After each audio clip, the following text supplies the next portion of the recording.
welcome back to Nana's Cookery. You'll see me without an apron because when the YouTube videos come up, I watch them just like you do, and I am so tired of seeing me just in an apron. So this is how I am when I'm not wearing an apron, with my pretty new necklace that I got when I was in Zimbabwe, and I'll tell you more about it. Hi, now we are ready to cook. My mother would be so proud, because when I was a young cook, I did not wear aprons. I was sort of a wipe and swipe. But honestly, if you do wear an apron over your nice clothes, it will keep them nicer much longer. That's the truth. This is my apron that I got in Italy last year. As I told you, I love to buy little souvenirs that remind me of the trip. And my husband and I recently came back from South Africa, Zimbabwe, and Swaziland. What an exciting trip. We saw Victoria Falls, saw the animals, met wonderful people. I can say hello to you in Zulu, and that is Sawubona. That's about all I know. When I say that, you should say Yebo. Wonderful, wonderful trip. And again, liking to bring souvenirs, I brought home a tea towel that I'll use all the time that says Africa on it. And every time I use it, it will remind me of the trip. Today, we're going to make a pumpkin pie. And that's a pretty standard thing in American homes, especially around the holidays. This one's a little different because it has beaten egg white in it, and that is unusual. It comes from a cookbook that is no longer available, I'm sure, from Alexandria, Virginia. But I've gotten so smart now, I actually wrote everything on a board so I won't constantly be peering at this little print. I made pie crusts. Now, you can make whatever pie crust you prefer, but I'm going to use the pie crust that I made on my first video, which is made with canola oil. And I would suggest that you go back to that video first. If you're interested, make that pie crust and then come back and we'll go on with the recipe, because it's just a wonderfully easy, good pie crust. And it's the very first one. It will be very easy for you to find. But this is the crust, unbaked, ready to go.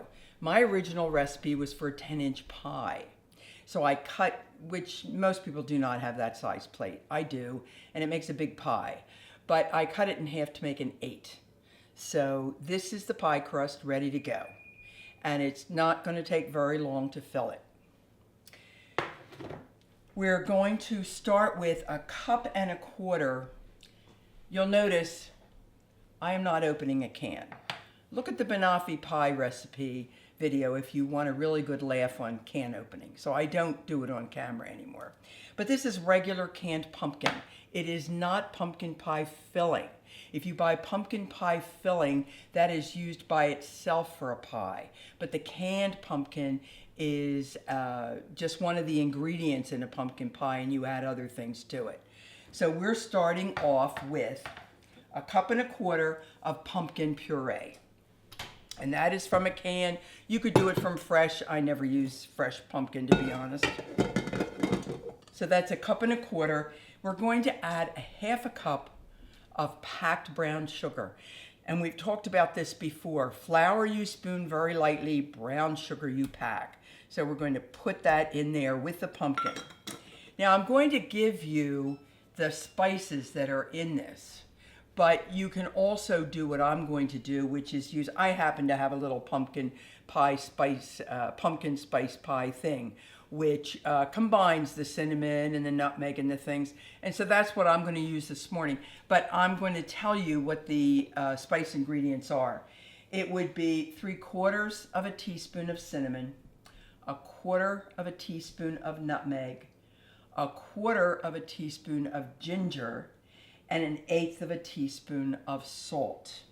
But I am going to use the pumpkin pie spice, so that would be 3/4 and 1/4 would be 1. So I'm going to do 1 1/4 teaspoon of the pumpkin pie spice.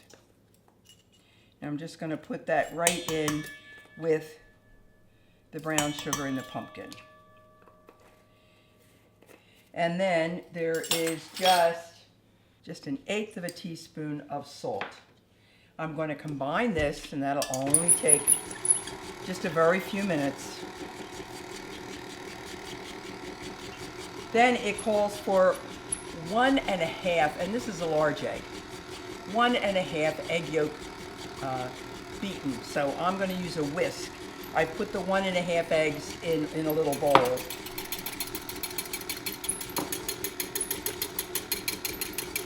And you're going to break it up, and when it says whip it, it's a little more than breaking it up. It's a little longer.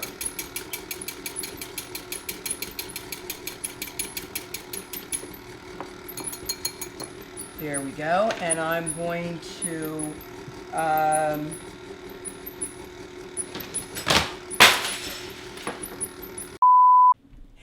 we just had a minor accident where the board that I had put everything on slipped, taking the melted butter with it all over the floor. These are things that happen when you cook, and you just have to deal with it. So we cleaned it up, and we're ready to move forward. I have the pumpkin, the brown sugar, and the spices in this bowl. I have a beaten 1.5 egg yolk. And remember, separate your eggs when they're cold, but whip them when they're room temperature. They just do a much better job. We're going to add a 1/4 cup of melted butter to the egg yolks.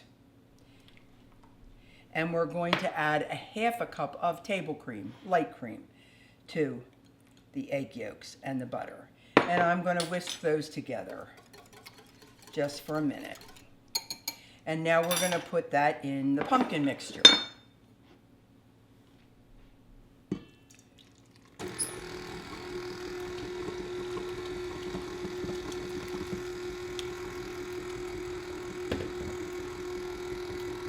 And now that's becoming a nice, consistent mixture. Now I have an interesting little thing here because this is a hand mixer. I absolutely love my KitchenAid. I've had KitchenAids for years and they're wonderful. But what they're not very good at is whipping a little amount of something. This is only 1.5 egg whites, and I think that's too little to go in the bowl of the KitchenAid, even though I have another mixing bowl. So I'm going to use my little hand mixer for that. I do suggest, if you can, to have 2 bowls. Because very often, especially with egg yolks, egg whites and everything, you are going to be using 2 bowls, whipped cream, whatever. And so I just nest the one in the other. I just put like a little paper towel in between. Because if you try to put the one bowl in the other without something, it will stick and it'll be hard to work with. But otherwise, just put a little paper napkin in there, put the other bowl in, and you've nested it. And so it's fine until you need it again. So I'm going to use my little hand mixer. This particular one does come with a whip, but if yours doesn't come with a whip, and then just use either a hand whisk or use the little beaters that would be on the hand mixer.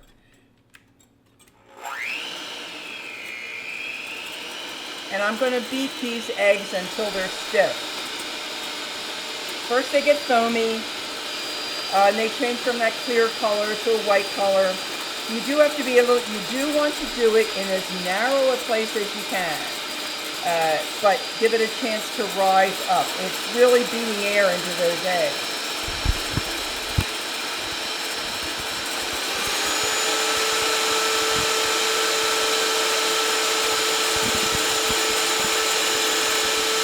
Always make sure you have enough room. You don't want it coming up over. I'm just going to look at it. No, we've got a ways to go.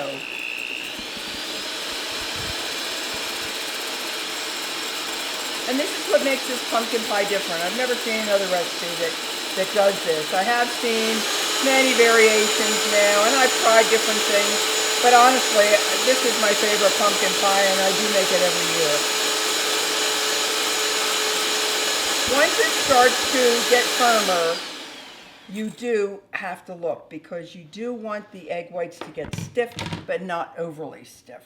So I would say that this is going to be, you can see, that is a stiff egg white. But it shouldn't be overly stiff, because if it's too overly stiff, it'll get dry, especially if you haven't added sugar. If you add sugar, like for a meringue, it's much more forgiving. But when it's just the egg white itself, it's not. I'm going to add it to the pumpkin.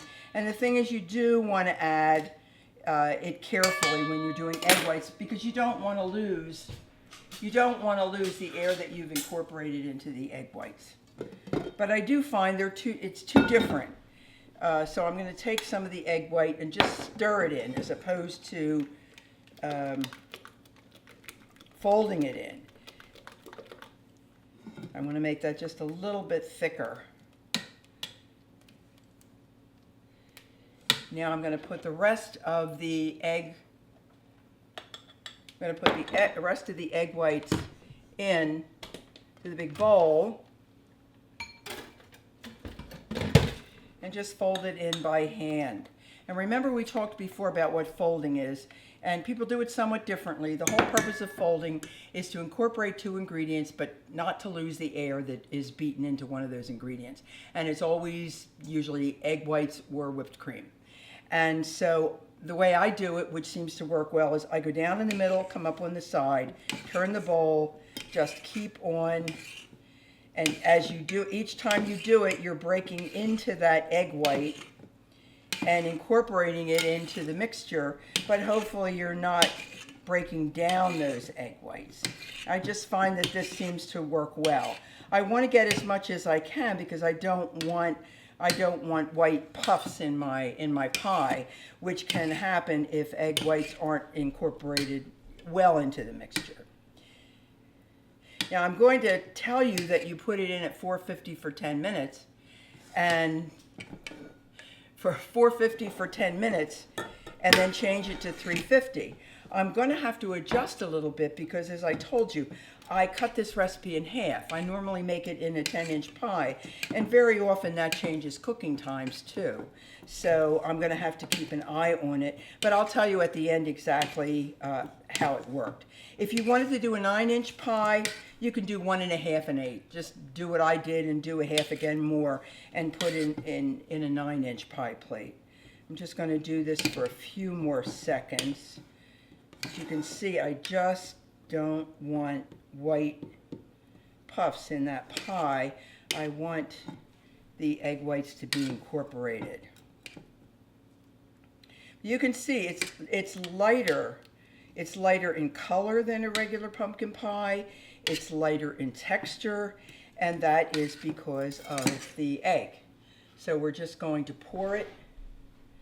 Just going to pour it into this 8-inch pie plate, which I already made the crust and put it in. And remember, please, if you don't have a favorite pie crust, go to the pie crust video, make the pie crust first. Just let it sit while you're doing your pie.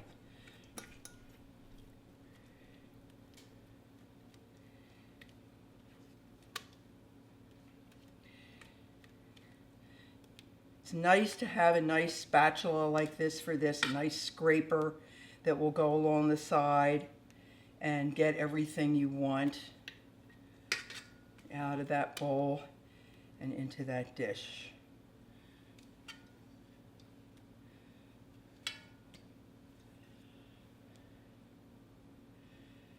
I'm on camera, so I'm not going to lick it, but I have to tell you, in real life, I probably would. We're going to put this in the oven and we'll see you shortly. Here's our pumpkin pie, all done, all cooled, ready to go. You might want to trim it with a little whipped cream if you wanted to. You might even do pastry cutouts that you would bake and then put around the pie, but I love it just the way it is. I hope you enjoy it. Bye-bye.